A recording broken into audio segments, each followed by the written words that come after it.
Premiere league is the best league in the world. What a day of football yesterday. कल एक नहीं, दो नहीं, तीन बहुत ज़्यादा अच्छे मैचेस हुए थे ना। Of course we will start with Liverpool. जब लिवरपूल ने काराबाग को भी चैंपियंस लीग में हराया था ना, तो उस व्यक्ति को इनसिग्निफिकेंट बोल रहे थे कि लिवरपूल ऑलरेडी टॉप 8 में आ गई थी ऑलमोस्ट, और चैंपियंस लीग में कोई इनको प्रॉब्लम नहीं है, वहाँ पे सब कुछ स्मूथ चल रहा है।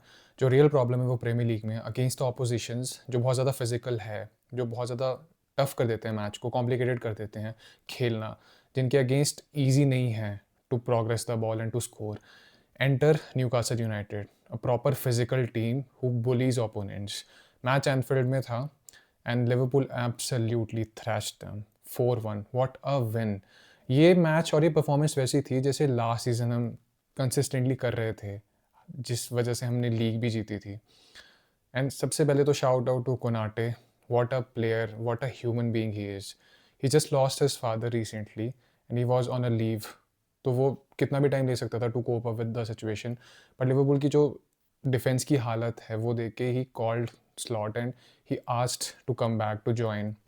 सिर्फ 2 दिन ट्रेन किया एंड क्या फाइन परफॉर्मेंस किया उसने कल। Scored a goal also, and of course dedicated that goal to his late father. It was such a beautiful moment. Moments like these makes me so happy that I'm a Liverpool supporter और हम एक community है, we belong to something big. और match की बात करते हैं। सबसे पहली चीज़ तो ये कि लिवरपूल ने जब भी पूरे सीज़न में कभी भी कंसीड किया है ना, तो शोल्डर्स ड्रॉप हो जाते थे कि आंसर्स नहीं थे कि नेक्स्ट गोल कहाँ से आएगा, who will take this responsibility to score, who will take that opportunity कि हाँ we will make that come back. अगर 1-1, 2-2 हो भी जाता था तो जो डिसाइडिंग गोल था वो लिवरपूल ही कंसीड कर रही थी, ज़्यादातर ये चीज़ हो रही थी। तो बहुत मेंटालिटी की भी बात हो रही थी कि how will Liverpool cope up with this situation. First goal Anthony Gordon, a former Everton player, a Liverpool supporter but a former Everton player, couldn't get any worse, right? और the way he scored took his opportunity, बहुत अच्छा गोल था। कोई भी number 9 से नहीं start किया था एडी हाउ ने, एक प्रॉपर प्लान था, अनसेटल करेंगे, प्रेस करेंगे high, and Liverpool coped up with that very अच्छे से। मतलब first 25-30 minutes were like that only, जहाँ पे Newcastle were looking for attack. Harvey Barnes also almost scored, he has hit the post अपनी free kick से, indirect free kicks. I think they are also coming back in fashion. And then two guys, Hugo Ekitike and Florian Wirtz, they turned the game up for Liverpool. What a assist! और जब Florian वर्ट्स को बहुत ज़्यादा criticism मिल रही थी through out, of course the price tag, और जब Jurgen Klopp से उसके बारे में पूछा था ना about how he is a player, how he is as a influence for Liverpool, कि वो फ्यूचर में कैसे हो सकता है, क्लॉप ने एक बात बोली थी कि he is not once in a generation player, he is once in a century player.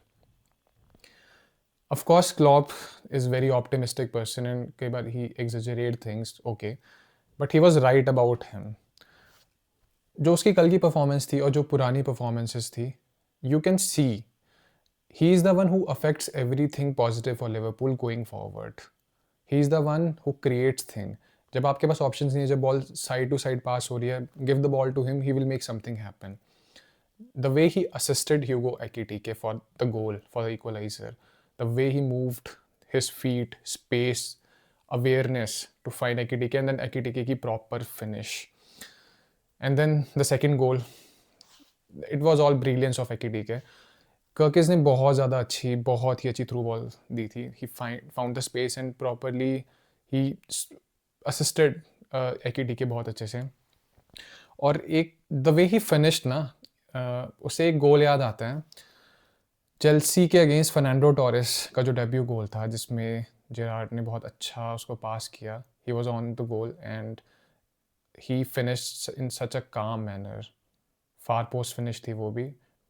ह्यूगो एक्टिके की फिनिश आउटसाइड द फुट थी, लेकिन जो उनकी दोनों की फिनिशेस थी, the way he plays, he reminds so many people of Fernando Torres. In fact कल match के बाद Steven Gerrard also said the same thing, कि the way he approaches the game, the way he's scoring, performing, he reminds me of Fernando Torres. और जो बहुत recent fan बने Liverpool के, Klopp era में बने हैं, they should know about Fernando Torres. They should know this कि 2007 to 9 he was unplayable. What a striker, what a player he was. There is a reason जो 2007-8 में जिन्होंने football देखना शुरू किया है ना और जो लिवरपूल सपोर्टर्स बने हैं, उसमें से बहुत सारे ऐसे लोग हैं जो फर्नांडो टोरेस और स्टीवन जेरार्ड की वजह से लिवरपूल फैंस बने हैं। क्योंकि वो उनकी पार्टनरशिप में ना वो मैजिक था। लिवरपूल की अलग-अलग पोज़ीशंस में थोड़ी-थोड़ी प्रॉब्लम थी। टाइटल विनिंग साइड थी, बहुत ज़्यादा स्ट्रॉन्ग नहीं थे हम, थोड़ा डिफेंस के इश्यूज़ हो जाएगा, मिडफ़ील्ड ऐसे करके। बट जो ये 2 लोग थे ना, ये हमेशा लिवरपूल को टफ सिचुएशन से निकाल के देते थे। मैच हमेशा कुछ ना कुछ होता था कि इन्फ्लुएंस करते थे गेम को। एंड ये पार्टनरशिप ना ये रिफ्लेक्ट हो रही है धीरे-धीरे कि this could be the next Fernando Torres and Steven Gerrard and it makes me so happy just by thinking about it. Wirtz ने सील कर दी थी विक्ट्री। सलाह ने बहुत अच्छे से उसको फाइंड किया and proper finish. And this is just the beginning. Florian Wirtz is a type of player who can level up Liverpool on his own. Such a technical player makes things happen in the final third. And now it is happening. और अगर ऐसी ही form रही ना तो Liverpool might end up winning a trophy here. I can genuinely hope कि हाँ Liverpool ये चीज़ कर सकती है। They have that potential with Florian Wirtz and Hugo Ekitike playing like this. And of course, the fourth goal, it was Konate. It was the match made in heaven कि हाँ he will score that goal. He will score. He will give tribute to his father after such a great performance. इतनी short performance बहुत time बाद दिखी है Konate की। And 90th minute के बाद I have heard the loudest "You Will Never Walk Alone" after a very long time. The loudest was against Bournemouth first match. वो तो बहुत इमोशनल भी था जब साला वॉज अप्रिशिएटिंग द क्लॉप और जोटा को हम याद कर रहे थे। But apart from that this was the loudest you will never walk alone we have heard. Liverpool have moved to 5th, Chelsea have moved to 4th, and the game, what a game Chelsea played. What a game. बहुत सारे changes किए थे रोजीनियर ने Napoli के match के बाद। 7 changes थे। Back 4 में से सिर्फ गस्टो वाज प्लेइंग, 3 बिल्कुल डिफरेंट थे और स्ट्रगल भी इसी वजह से किया आई थिंक चेल्सी ने। जब मैच स्टार्ट हुआ तो इट वाज लुकिंग, मतलब वो बहुत कैलकुलेटेड एक रिस्क था रोजीनियर का, क्योंकि बेसिकली अगर आप 18th या 19th नंबर टीम से खेल रहे हो जो स्ट्रगल कर रहे हैं गोल के लिए, विंस के लिए, और आप होम में खेल रहे हो तो आप वो लेवरेज ले सकते हो। Also there is a big semifinal coming, तो ऑफकोर्स जब इतना बड़ा आपका स्क्वाड है तो आप यहीं पे यूज़ करोगे ना उसे। Hato was in the left back position and Garnacho was left wing, और उसी फेस को उन्होंने अटैक किया वेस्ट हैम ने। First goal बोवन could not have done anything different, जिसमें सैंचेस भी वो गोल नहीं सेव कर पाया। 1-0 एंड उसके बाद लग रहा था ऑफकोर्स कि चेल्सी कम बैक करेगी। Palmer had a 90 minute shift और मिडल में उनके साथ चीज़ें सॉर्टेड थी क्योंकि Caicedo and Enzo both are very assured in the middle of the pitch. Problem left side में थी। वैन बिसाका ने बहुत ज़्यादा प्रॉब्लम क्रिएट कर दी थी गर्नाचो के लिए। ही वॉज सेकंड गेसिंग, ही वॉज मिसप्लेसिंग हिज पास कि मैं परफॉर्म कर भी पाऊँगा ढंग से उस वे में कि नहीं, मैं ठीक से, मतलब वो खेल नहीं पा रहा था। एंड वैन बिसाका ने इस चीज़ का पूरा फ़ायदा उठाया। वो अपनी डिफेंसिव रिस्पॉन्सिबिलिटीज़ भी नहीं पूरी कर पा रहा था Garnacho, and it was a terrible half for him and for Hato. Both were struggling from that side और इस वजह से 2-0 भी हो गया था। सेकंड गोल तो बहुत ज़्यादा ही अच्छा था। The switch of play, Bowen की awareness, and then of course Summerville की बहुत ही ज़्यादा अच्छी फिनिश। और कल कल के मैच का एक स्टैट है कि Chelsea after going down 2-0 in the half time, पिछले 38-40 ईयर्स से उन्होंने कम बैक नहीं किया था इस सिचुएशन से। And from going 2-0 down to win 3-2 is a huge thing for Chelsea and Liam Rosenior. Multiple changes किए। Cucurella came back in the left back. Joao Pedro, man in form, he was introduced. Cole Palmer left में आ गया था और Joao Pedro को थोड़ा ज़्यादा space मिल रहा था खेलने के लिए। He was the one who started this first goal. और उसके बाद मोमेंटम शिफ्ट हो गया था और ये गेम एंड टू एंड थी। ये गेम वैसी नहीं थी कि West Ham will sit back and now they will protect their lead. They were finding chances कि हाँ अगर थोड़ा भी हमें चांस मिलेगा तो हम आगे जाएंगे, आगे बढ़ेंगे और हम अटैक करेंगे। They were finding ways to hurt Chelsea. जैसे ही 2-2 हुआ द स्टेडियम कम्प्लीटली इरप्टेड और इट वॉज लुकिंग लाइक कि Chelsea will eventually score the winner. And how stoppage time में Enzo Fernandez, their number 8, scored a brilliant goal right at the depth. And number 8, scoring for Chelsea when it matters. We have seen this before. बहुत सही बंदे को उन्होंने number 8 दिया है and he is showing that form कि why he is such an important player for Chelsea. What a fine well taken goal from him. 3-2. West Ham के पास भी चांस था. Todibo could have scored the winner for West Ham but instead he got red card. जो stoppage time में ही went crazy, जो सारी वो स्कफल हुआ, that was peak Premier League to be honest, कि जहाँ पे you use to grab player by his throat and दोनों में स्कफल हो रहा है, पूरी टीम स्ट्रगल कर रही है एक दूसरे के अगेंस्ट.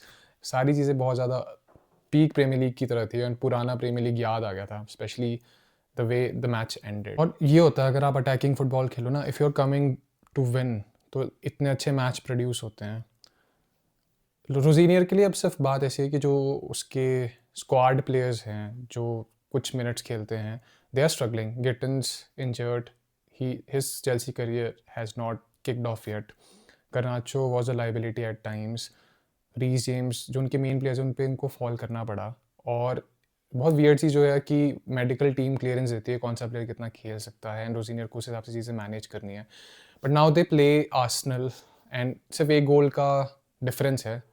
कम बैक कर सकते हैं, ऐसा नहीं है कि कम बैक हो नहीं सकता है. बहुत ही इंटरेस्टिंग मैच होगा जो सेकंड लेग होगी सेमीफाइनल की. Looking forward to it. जब मैनचेस्टर यूनाइटेड ने आर्सेनल को बीट किया था, नेक्स्ट उनके कैलेंडर पे प्रीमियर लीग में लीड्स यूनाइटेड थी एट एलेंड रोड, उनके खुद के घर में. And it is a daunting task. It looks like a daunting task. Arsenal के साथ ये 3 बार हो चुका है. They fell off the cliff right इस पॉइंट पे सीज़न के. और लीड्स वाली गेम बिल्कुल उस हिसाब की लग रही थी कि ऐसा होगा, कि this is it. But what a statement win from Arsenal. Paul Merson ने इनफैक्ट ये चीज़ बोली जब मैच ख़त्म हुआ कि this was the game which wins Arsenal the title, कि ये वो एक मैच था जहाँ से आर्सेनल टाइटल जीतेगी. इतनी ज़्यादा सिग्निफिकेंस थी इस विक्ट्री की. साका उनका most important attacking player, he gets injured in the warm up. Madueke replaces him and Madueke had his fair criticism throughout the season कि लिमिटेड स्किल है लेकिन फिर उस वो मतलब प्रोडक्ट डिलीवर नहीं करता है. And eventually he was the one who assisted twice, who was the one who took this game away from Leeds, क्योंकि लीड्स अटैक कर रही थी. फॉर्मेशन में उनकी बैक 3 थी तो ऑफकोर्स स्ट्रगल होना था आर्सेनल के लिए. बट एक बहुत अच्छा एक टैक्टिकल ट्वीक किया था आर्टेटा ने. वो ऑफ द बॉल तो 4-4-2 खेलते हैं बट वो ऑन द बॉल भी 4-4-2 ही खेल रहे थे. Rice and Zubimendi both were behind the ball, double pivot खेल रहे थे. और काई हैवर्ट्स को फ्री स्पेस था आके योक्रेस के साथ, तो वो he could have pressed, he could have supported him, जो बाद में थोड़ा फ्रूटफुल हुआ था. The first goal, set piece, crosses, Arsenal so strong इस चीज़ में. उनकी जो सबसे स्ट्रॉन्गेस्ट चीज़ है उन्होंने वो यूज़ की इतने मुश्किल मैच को जीतने के लिए. वहीं से फर्स्ट गोल आया. Second goal corner, what a inswinging delivery from Madueke. और बहुत ही मुश्किल होता है उस गोल को सेव करना. 2-0 के बाद दे वर वेरी कंफर्टेबल. फिर भी लीड्स में मैच था तो they could have been a chance जहाँ पे लीड्स कम बैक कर सकती थी. There could have been that chance. But then look at Gyökeres and what a time he has chosen to come back to form, to finally deliver goals. The moment he scored, the match was done. और ये बहुत अच्छा well taken गोल था, proper पोचेस finish जैसे कि expected थी moments में कि वो ऐसी चीज़ें करेगा and it will benefit Arsenal and it did. अभी कुछ टाइम पहले ऐसी बात हो रही थी कि आर्सेनल के पास जेन्युइन गोल स्कोरर नहीं है, where will the goals come from. And now both of their centre forwards, Gyökeres and Gabriel Jesus, both are scoring coming off the bench. Jesus made it complete thrashing of Leeds United. और ये चीज़ उनकी mentality के लिए बहुत ज़्यादा helpful होगी. 7 points की lead है क्योंकि नेक्स्ट मैच उनका चेल्सी के अगेंस्ट है, Carabao Cup, and they have a lead of 1 goal and they might progress to the final. And if they win Carabao Cup, तो वो डोमिनो इफेक्ट हो सकता है कि मल्टीपल ट्रॉफीज इसी सीज़न जीत जाए वो, क्योंकि बहुत अच्छी कंफर्टेबल लीड है. आज मैनचेस्टर सिटी को टॉटनम को खेलना है at Tottenham and it is a very tough match for Manchester City. It is not a cake walk कि वहाँ जाएंगे डोमिनेट करेंगे और जीतेंगे, क्योंकि City have struggled throughout the season momentum के लिए. ईजी नहीं रहा है उनके लिए to get on a run. And अगर यहाँ से फर्दर वो स्लिप करते हैं तो I don't think there will be any chance of them coming back. So it will be a very very important game, बहुत इंपॉर्टेंट विन आर्सेनल के लिए।